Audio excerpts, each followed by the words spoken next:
So no one wakes up in the morning and says, hey, you know what I'd like to do today? I'd like to develop some serious anxiety, shame, and guilt surrounding food in my body. No one is doing that. No one is actively choosing that. Disordered eating wouldn't exist in most cases without body image struggles. Most people, when they try to navigate out of this space or try to improve how they feel about themselves, they just create more really rough feelings within themselves. You might create a situation where you end up fighting with yourself, where you end up creating more guilt and shame. And rather than do that, I'm going to outline how to get out of it, how to create a different situation. So stick with me for a minute, and I promise this is going to be really helpful. We diet and we attempt to control the size and shape of our bodies, and we attempt to control our appearance to feel better about ourselves, to get out of a place of pain. We usually want respect, acceptance, and to feel worthy and safe and valued. Ironically, taking action in terms of your body and your food and your health from a place of self-respect and self-acceptance and self-esteem, that's more likely to lead to positive outcomes and sustainable change than taking action from a place of guilt and shame and self-criticism. Now, we can unpack that another day, but what I'm getting at here is whatever you're feeling right now, you're feeling that for a reason. You feel what you feel and you believe what you believe because of the things that you've experienced up to this point. So when someone says to you, oh, just feel different about your body, just accept yourself, just do this, just do that, and they come at you with that Hallmark card type advice, they might be well-meaning, but you've more than likely had actual experiences that run against the grain of these more positive beliefs.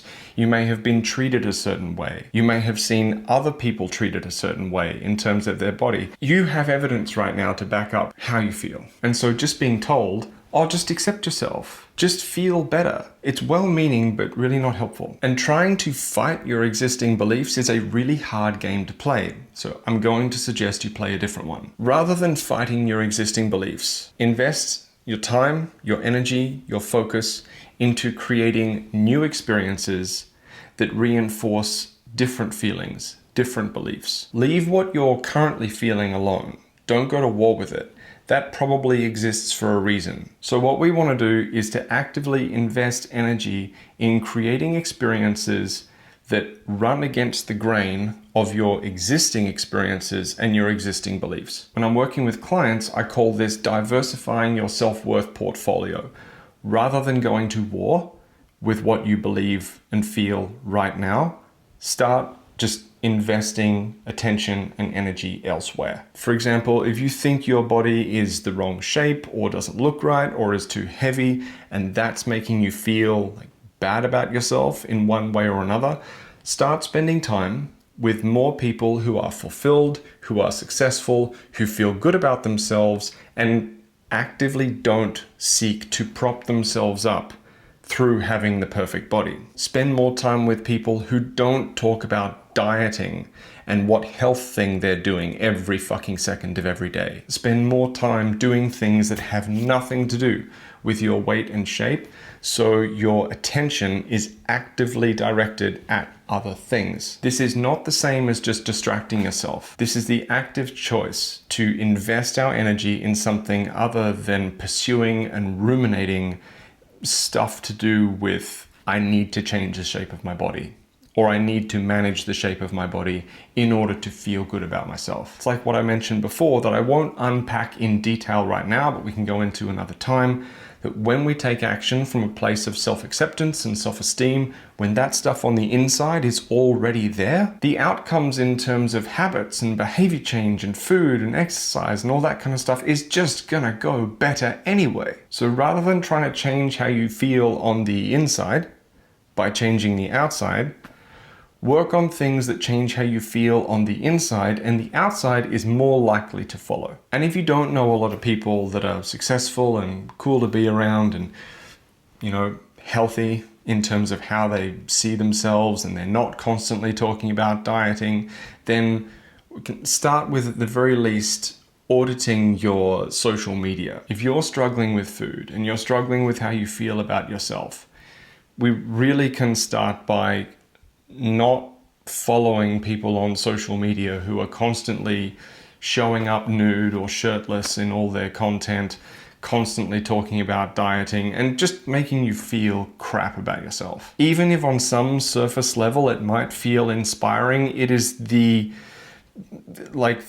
tiniest thin crust of inspiration on the top with a lot of just awfulness like underneath. It's the kind of inspiration that comes from feeling not good enough, that comes from comparison, that comes from looking at someone else and going, I wish I was more like that.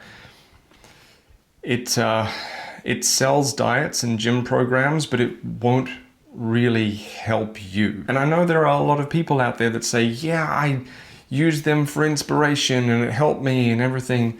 But a lot of people who walk down that path, they still have issues once they get there. You don't need to go far online to find someone who will put up their hand and say, I changed my body, I did all the things, and I still felt like crap. So let's skip that, start from the inside out. Diversify your self-worth portfolio. Don't fight what you believe right now. Start investing your energy and your attention elsewhere. Now, you might be attached to your old beliefs, your old feelings. There might be a part of you that's like, well, they've kept me alive this far. These things have protected me this far. So I'm scared to try something else. What if it gets worse? And let me tell you, it would be weird if you didn't feel like that. One of the biggest challenges here, if you really want to create a situation where you have peace with food and you feel good in your body, is practicing the resilience to move through some of those difficult feelings that are all about being attached to the current version that you have. Like, this version I have right now, it's far from perfect. It might be making you miserable, but it's a known quantity, right? It's the devil you know. What if you do something different and, oh my God, like what if things get worse? Yeah, well, what if things get a lot better? You might have tried things in the past. You might have dipped a toe in other avenues before. You might have tried to make changes. You might have tried intuitive eating or whatever the fuck. And you may have had a bad experience. I hear those stories all the time. And we could unpack that if you and I were having a conversation. But what I kind of want to give to you is this idea that if you've had a bad experience, trying to move away from really strict dieting and disordered eating and anxiety around body image and trying to change didn't work out, that's just because you're not done yet. You kind of maybe got halfway through or just got started or got into a really uncomfortable place and went, that's too much, and ran back to the status quo. There might have been some information that was missing. You might have had incomplete coaching or incomplete guidance. Like, there are so many things that can kind of fuck up that journey for you. And this is not a situation where it's like hard one direction or the other. You might be thinking like on one side of the scale, you've got the existing like rigid diet and disordered eating and all those struggles. And then on the other end of the scale, there's just carnage with food and uncontrollable weight gain and everything. That's like total like black and white thinking, which is one of the cornerstones of struggling with binging.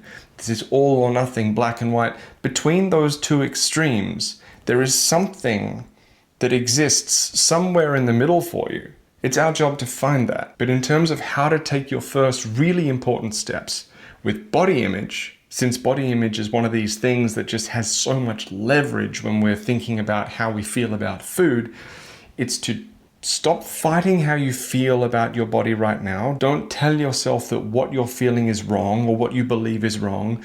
Those beliefs, those feelings exist because of your experiences so far. It's our job to create new experiences by taking action, by diversifying your self-worth portfolio and actively doing something different. So take that away. My battery is running out, so we got to wrap this up. Take that away. Actively invest your attention and your energy in doing something different. And at the very least, stop following people who are perpetuating the problem. See you next time.